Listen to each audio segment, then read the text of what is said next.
I think it's beyond safe to say at this point that the Overwatch scene is completely cooked. From demonstrating the size of one's own masculinity to increase their widowmaker clout, to being so bad at the game that Blizzard adds the avoid feature, to the Overwatch community dogpiling on a guy for just being a little bit silly, it might be time to officially nuke all of Overwatch esports. The first player in today's video is still one of the most famous Overwatch players in the world, while continuing to be one of the most controversial for the last 9 years. Kefrey has single-handedly fueled 50% of all-time Overwatch drama, so it's really hard to find out where to start with him. Throughout this section, I'm going to be jumping around in time a fair amount to connect the dots a little bit better. He's been one of the game's most famous players since 2016, being a genuinely very good widowmaker player. He previously served in the military, and when he started streaming, he was a lovable sort of family man who was married and seemed to have his life figured out. He had formerly been a professional Halo 5 player, and he entered Overwatch's competitive scene, playing for Team Liquid before leaving to pursue streaming, though he would return later. Cracks started to form in Mr. Brian St. Pierre's image though. He is pretty toxic and would frequently flame people for not doing exactly what he wanted in games. Ryan, get ready to shatter this next fight. When I bob, you shatter, okay? My bob's gonna lift him in the air, and then you hit Q. If he doesn't go in the air, don't hit Q. But beyond that, his cheating tendencies will start to show. In November of 2017, some screenshots of Kefrey talking to a girl over Discord would leak. It is worth noting that by this point, Kefrey was 23, and this girl was, atypically for an Overwatch player, over the age of 18. A lot of the original posts and stuff are now lost or just really hard to find, but these conversations would begin with Kefrey offering to send her some merch or give her some tips on how to play Widowmaker. He also invited her to come to the legendary Kephrii con, which we will discuss a little later. All of these messages culminated in the married man asking her to cosplay as Widowmaker so that he may, quote, watch all 8 inches disappear inside her. Kefrey also notes this girl controls his heart and his mind, and is so dangerous, which fuels his desire even more. After the leaks, the Overwatch community was expectedly outraged. People from all corners of the scene came to comment on the situation. Most notably were pro players like Taimu, Blase, and known Overwatch GOAT Trong. Kefrey then had the cojones to get mad at these people for commenting on the situation, saying that Taimu, who was one of the most famous players in the game at that time, should be a little more mature. How about the man with the wife show a little maturity and not sext multiple girls at once? That's right. We didn't know it at the time, but there were others. Fortunately, we have more screenshots, so I get to make my roommates uncomfortable by reading them out loud. In 2019, Twitter user Stormy released screenshots of conversations with Kefrey from 2017, after he lied and said that he only cheated in 2017 with one girl, and only over DMs. At this point, he was still married to the same girl. He tried to meet up with Stormy at DreamHack Austin, and tried to initiate a sexual exchange in a parking garage. He also offered to send some merch to her, which I guess is in the Kefrey cheating playbook, and when he finally sent it, he addressed it to Stormy St. Pierre, as if she were already his wife. Ooh, I don't know how I'm gonna make this one PG. He also made repeated comments about the size and status of his member, including providing detailed descriptions of what he would do with her when they eventually met up. He also repeatedly referred to her as Stormy St. Pierre over Discord, while his real-life wife, who adopted the last name St. Pierre in real life, was none the wiser. He also mentions how he tried to make his wife look more like Stormy multiple times. If you hate your wife, just leave her. Apparently there was some other real-life contact between the two of them at some point in the aforementioned parking garage, though Kefrey vehemently denies it. Finally, after these came out, his wife divorced him, hopefully getting herself a hefty sum. Kefrey, however, was not done yet.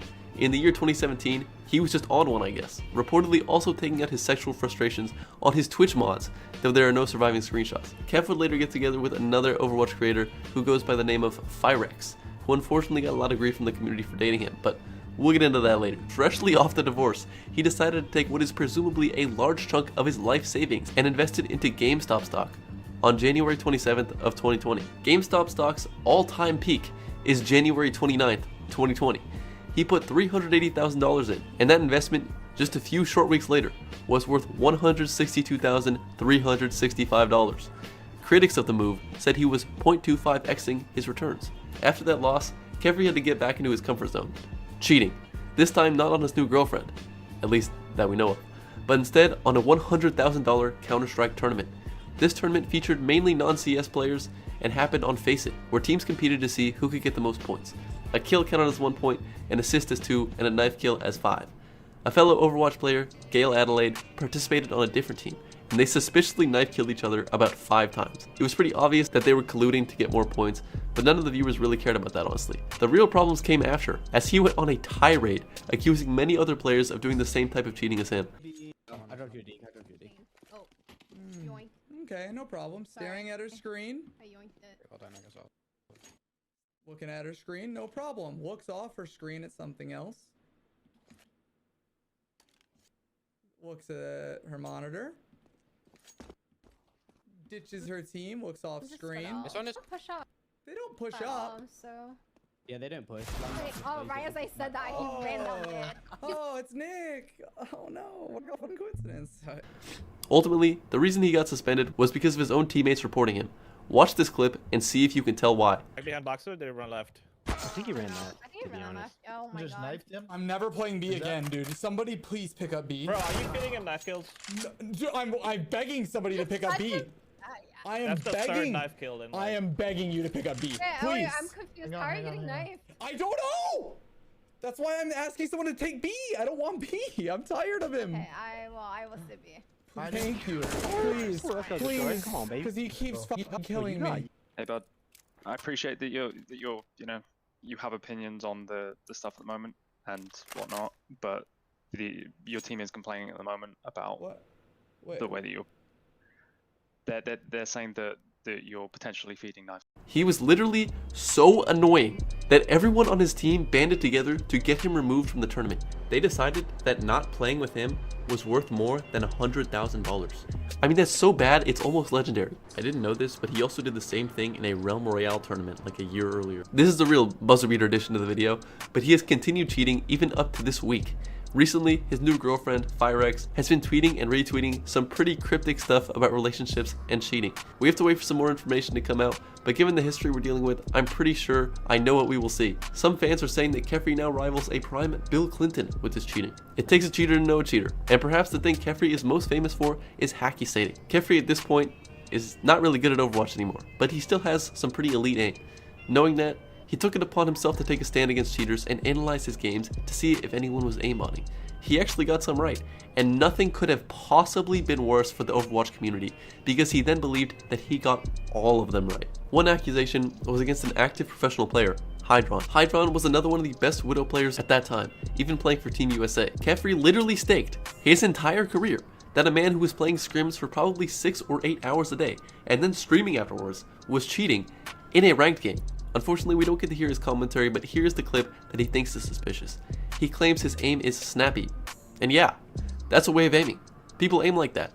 This is like accusing Tyrese Halliburton of cheating because he shoots weird. He also accused another active professional player of cheating because he got killed a few times.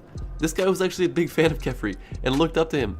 These plays are very normal, and I think Kefrey is just really bad at the game. He later accused an entire collegiate Overwatch roster of cheating. I'm beginning to think he's just schizophrenic. Around this time, an up-and-coming player named Zerg was the next big Widow. He had a really small audience, but he was starting to get noticed by big contenders teams. He was literally 14 years old and dominating games on the ladder. That was until he played against Kefrey, who accused him of cheating for hours, going into meticulous detail and getting his channel, which had less than 100 followers, flooded with haters. Eventually, this would all get smoothed over, and Kefrey was actually a pretty good sport about it. But if that went further, it could have done some real damage to the poor young man. Zerg eventually signed with Fusion University and Contenders, then left for Apex for a while, and now plays Valorant for Third Impact. Kefrey has also been so mad about cheaters before that he did a rage-induced 35-hour live stream breaking down cheaters who were not cheating, and just generally ranting about everything wrong in his life. I'm not going to show that because I think that's genuinely the rock bottom point of his entire life. It may have actually been longer, but people seem to stop keeping track around the 35th hour. One of the reasons he may be able to do this is by abusing Adderall. The man who hates cheaters has admitted to basically taking the steroids for gamers. He admitted to taking 200 milligrams of Addy at a LAN event. The recommended daily dose is 40 milligrams at the high end. A quick reminder, Adderall is basically meth. He risked his life to perform 10% better at a LAN event that no one cares about. Kefrey later re-entered into Overwatch esports, offering his services to the Washington Justice, who politely declined his offer. Attempting to grind his way to the top, Kef joined Korean team GE Pantheon, where he uprooted his and his wife's entire lives to move to Korea to live in a one-bedroom apartment and grind Overwatch. His wife, who he was actively cheating on, by the way, he was alright, I guess. I mean, he only plays one hero, so he really can't play that much in real matches. He lasted 2 months and then went back to streaming. Fantastic decision making by the big man. Wrapping up, he had a convention for himself in 2017 called KefreyCon. I think there were like 100 people who showed up to meet the man himself. He also abused YouTube's copyright system to take down videos that are critical of him, so I might have a fun time dealing with that after this video. The worst problem of all is that Kefrey throws Overwatch games. He will sit in the same spot on a map and just wait there. He literally deranked to Diamond because he would sit in one spot all game and do nothing. He also abuses glitches in the game, but these feel like real small potatoes for a man who almost overdosed on meth to play better. Overall, Kefrey's story is fucking crazy. He is perhaps the most talented cheater of our generation in all facets of life. His ego is so large that he threw a convention for himself and criticized people for being mad at him for cheating on his wife. How is this man a human being who breathes the same oxygen as you and me? He's a man who prides himself on being good at video games, but has more apology videos than professional matches played. My prediction is that by 2026, he will become a hardcore Christian grifter and will leave Overwatch once and for all. Godspeed, Kev. On a lighter note, in 2020, former pro player and then streamer Sleepy discovered the most evil bucket in Overwatch history, the bucket of cancellation. This was not the whole clip, as somehow it was impossible for me to find, but this streamer dared to try to entertain his stream by punching a bucket around the map during a team fight, and was dogpiled by most of the competitive Overwatch community because people had nothing better to do. Some of the biggest losers on earth are Doomfist players, so it makes sense that the biggest critic of Sleepy was nepotism benefactor Chipsa Overwatch. Amazing that people use their platform to spread hate and negativity to others, especially in times like this. We always put disgusting. Jesus Christ, what a fucking dense opinion. What an absolutely dense opinion this is. He seeks to take all of the joy out of the world so that people may be as miserable as him. A British Doom player. If you want to experience joy and wonder, like this video and subscribe for more Overwatch content. Also, please click the join button. Please. Anyway, people were really genuinely mad though, saying there was a clear bias towards Sleepy, as other creators will be cancelled way worse if they were soft throwing games. Ultimately, none of this really matters. It was 2020, everyone was so bored, and most everyone involved later apologized. I just needed a break after writing about Kefrey's throbbing penis for a little bit. The next person of today's video has a hatred in his soul rivaled only by Kefrey himself. He is the reason that the avoid feature was added to Overwatch, was the worst Twitch employee of all time, and invented a new slur for DPS players. He is the flank orisa, eviltoaster. I want to preface this section by saying that most of the clips and moments that I will reference have been deleted, so you're just gonna have to believe me and some Reddit posts. He was a streamer who started gaining popularity in 2017 for his interesting take on orisa. He was actually pretty good for a bit, mostly because he was playing in Masters and because orisa was the best character in the game, but hey, that counts for something. The problem was that he was a one-trick who got a huge eco because he was succeeding against people who were objectively worse than him, and brought that into games with actually good players. Remind you of anyone? He would also draw attention for duoing with another one-trick, which was basically an instant loss before roll queue. Famously, he would duo with Symmetra one-trick Stevo, which got pro players so mad that it was one of the main reasons the avoid feature was seriously considered and later added in 2018. He was also very anti-toxicity. I remember how he was because he was in some of my games, but because I have no clips, I will just summarize to say that he was a huge white knight. He saw himself as a protector of women and as a protector of the Overwatch community, and all of that will become relevant a little later on. He would go as far as to stop and throw games if people were being rude in voice chat. His playstyle and general attitude in voice chat led him to get into a feud with fellow Overwatch streamer J3 after this incident where J3 left the game because eviltoaster decided to flank on orisa. So stuff, I will be approaching their backline, dude. No, can we have a what are you doing? What are you doing? Just follow you. What I mean, you can follow me, but I don't recommend.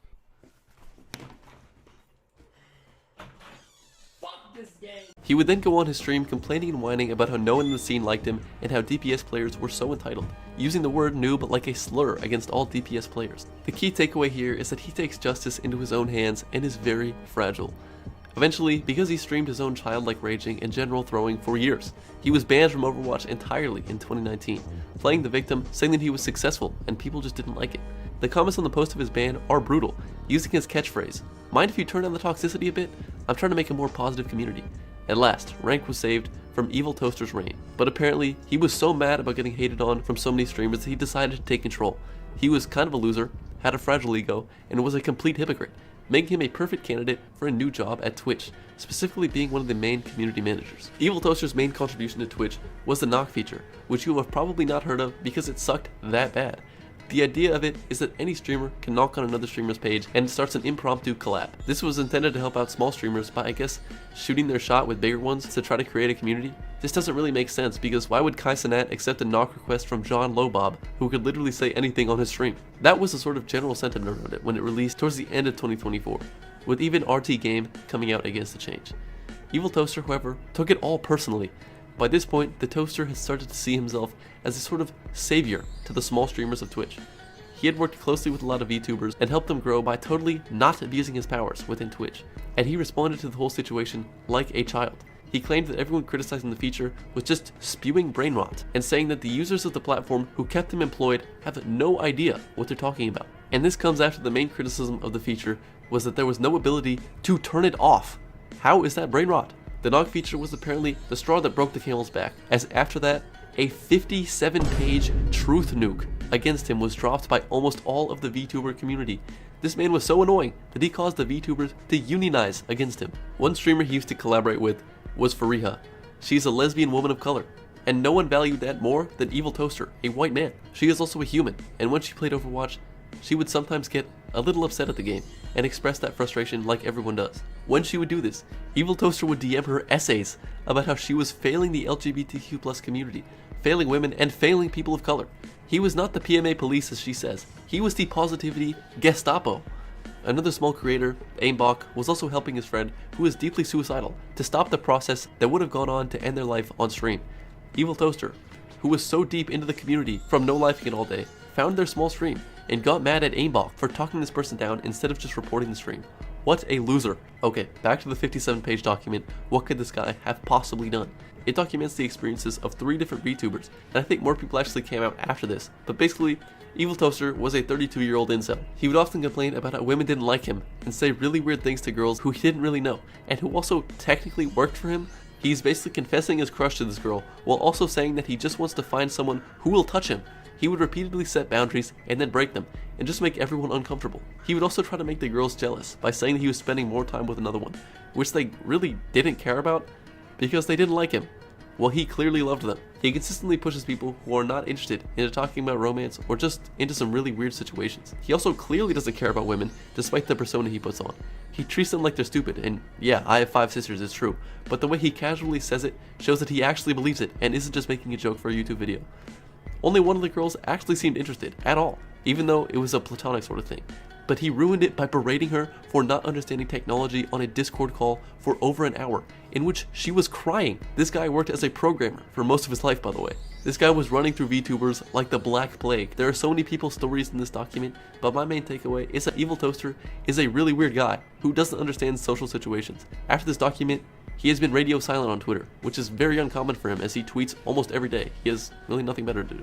And got into a position of power just so he could talk to girls he likes because he gets no action. I mean, he's 33, bald, and has no long-term partner. It might be over for bro. I really have no words. I just hope he figures it out. Subscribe.